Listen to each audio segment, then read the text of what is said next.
Alright, what's going on, guys? gdoggcasey here with another StarCraft 2 cast. This one's going to be featuring the one and only all-inspiration blue Protoss player. He is xTotalHavok.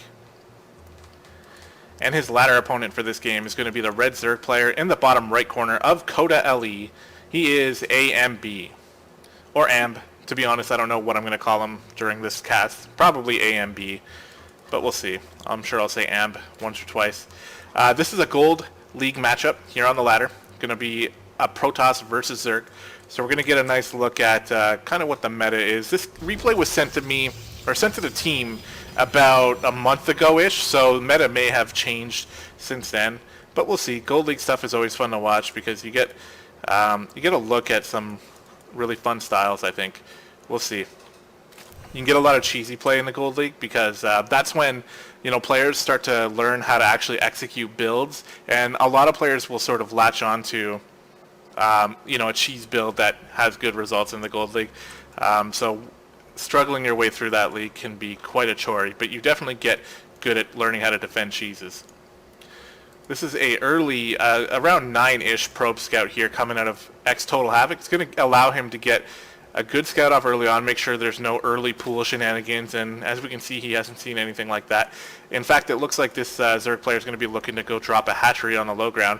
So TotalHavok might have a chance to actually block this off, but no, the drone sneaks out just in time, and he's going to actually be able to drop that down on 16, which is a really greedy hatch timing there.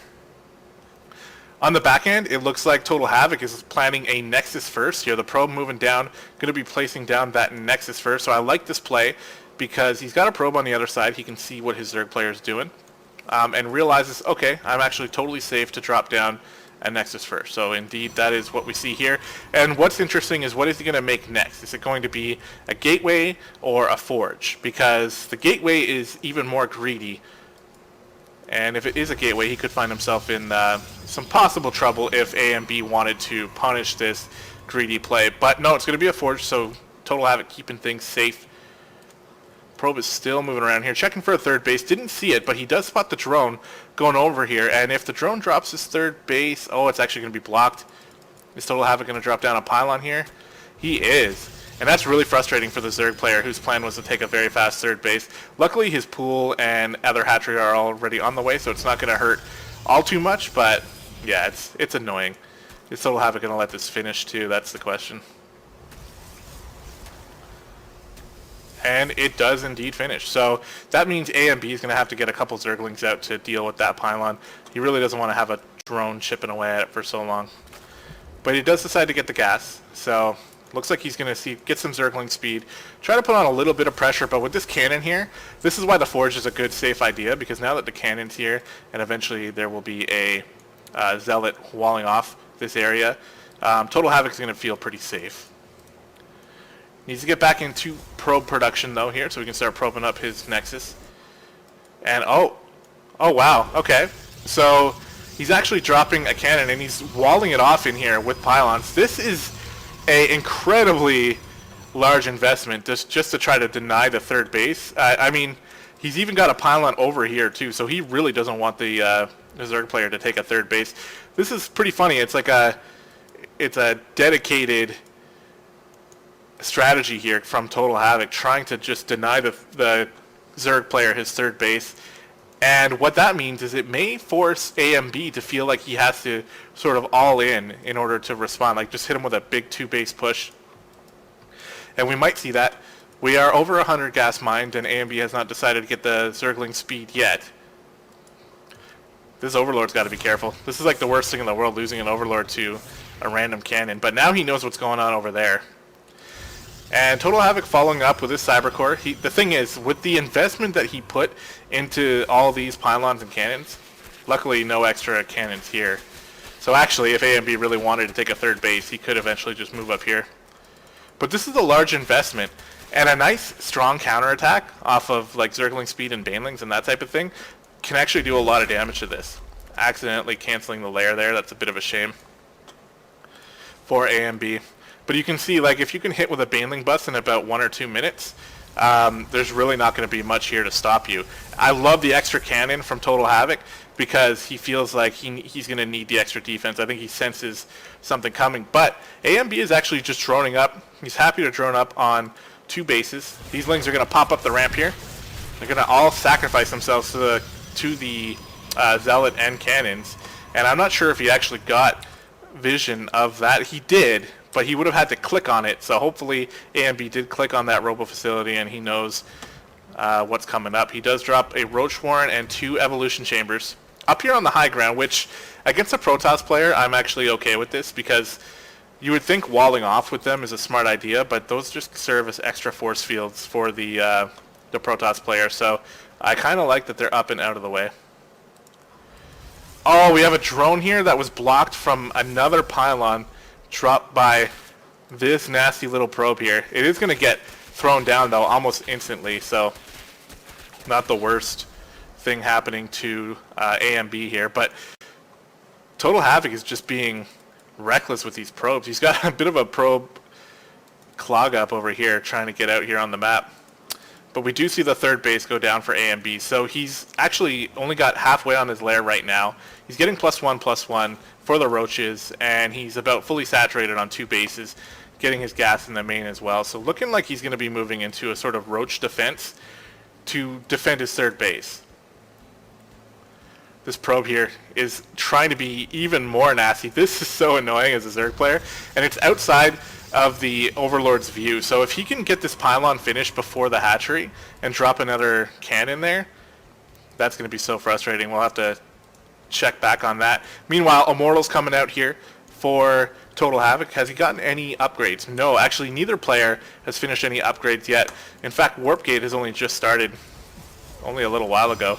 The cannons are going down here though, and this Zergling might scout it out.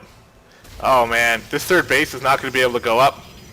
This is an excellent use of cannons actually from TotalHavok, because once this pops up here, I mean, the Roaches are going to need to get out now to be able to defend. Oh, he actually, sorry, I messed up with my mouse there. He actually cancels it as soon as he spots it. That is brutal, and that puts TotalHavok very far in the lead here. Like, he's working on 2 fully saturated bases. I don't know if a 3rd base is something he's thinking about here. The probe is moving out. We'll see what he's out there trying to do. And actually, AMB just going to take the base over here. He's really frustrated, you can tell. When you decide to take a 3rd base that's on your opponent's side of the map, this is just terrible. And this probe is going to be able to spot the drones. He can totally see them, so he might get the idea that drones are over there and looking to mine from an unorthodox 3rd base. So many cannons going down. 6 gateways. 6 gateways going down. Colossus are being produced here. There's no upgrades, which makes this a little more flimsy than usual, especially because +2 is coming out here from AMB, and he's getting Hydras as well. Off 2 bases, this is enough to... I mean, these Roaches here can take out these cannons, and he can put a 3rd base where it belongs. But looking like he's not really not thinking about doing it. And oh my god, this pylon, or this probe is being so tricky. The pylon gets spotted here by the drones, and we'll see if AMB will respond. He's got to move those Roaches over there to try to take this out. Got to be careful with these Overlords. Doesn't want to get them all picked off. This is so annoying. Is he going to cancel this one as well? No, he actually lets this base finish, but the cannons are going to be popping up soon. There's more than enough Roaches to respond to this, though. So many drones in transit. And behind all this, I think we're just powering up on 2 bases here for TotalHavok. This base is realizing it's being cannon rushed. And is there going to be a response here from the Roaches or Hydras? No, it looks like AMB is just moving across the map. He does have +1/+1. +2 is only halfway done. I don't know, nice force fields coming out of TotalHavok here. 1 pylon does go down, but the Colossus are in a pretty good position here to rain hellfire from afar, and another nice force field going down here. This is really well executed defense coming out of TotalHavok, and AMB just not having any luck. He does pick off some pylons, and that's always annoying, but coming out here to check to see if there's a 3rd base, seeing there is none, and this base gets killed off by the cannons. So many cannon rushers coming out of TotalHavok. So we see a base going down over on the left side now. And things are just so scattered for AMD here. The one good thing, though, is his upgrades. The next engagement he has, he's going to have +2/+2 as the rest of these roaches get picked off. But he needs to pick better engagements against this this Colossus and Immortal style of play coming out of TotalHavok.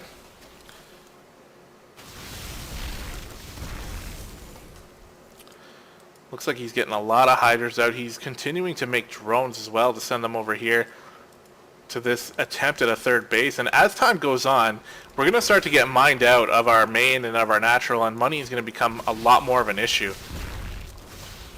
Wayward Hydralisk getting picked off there. And AMD has to sort of pick where he wants to defend. If he's going to be trying to defend his third base, then he's actually going to be pulled out of position here. So many hydras are coming along the left side, or sorry, the right side of this map. Going to pick off a couple overlords to start, and only this little handful of hydras is here. And this is not enough. I mean, +2/+2 is great, especially against an unupgraded Protoss army, but this isn't enough. Finally, some roaches are coming to help reinforce, but with the Colossus in the back here, things are going to be really tough for AMB, and this is TotalHavok's victory push as he tries to ram himself through. +2/+2 is actually holding its own pretty nicely. You know, for the size of AMB's army, it did survive longer than expected. But there is the GG, or the the GG that you would expect to see there. TotalHavok takes that game with a very impressive multi-cannon rush attack here that AMB was just not ready for. This is so annoying, having like every single base of yours cannon rushed. But very well done from TotalHavok. It was nice to cast one of your games. And stay tuned, guys. If you enjoyed the video, we're going to have more StarCraft 2 videos coming up soon. Hope you enjoy, and I'll talk to you guys later.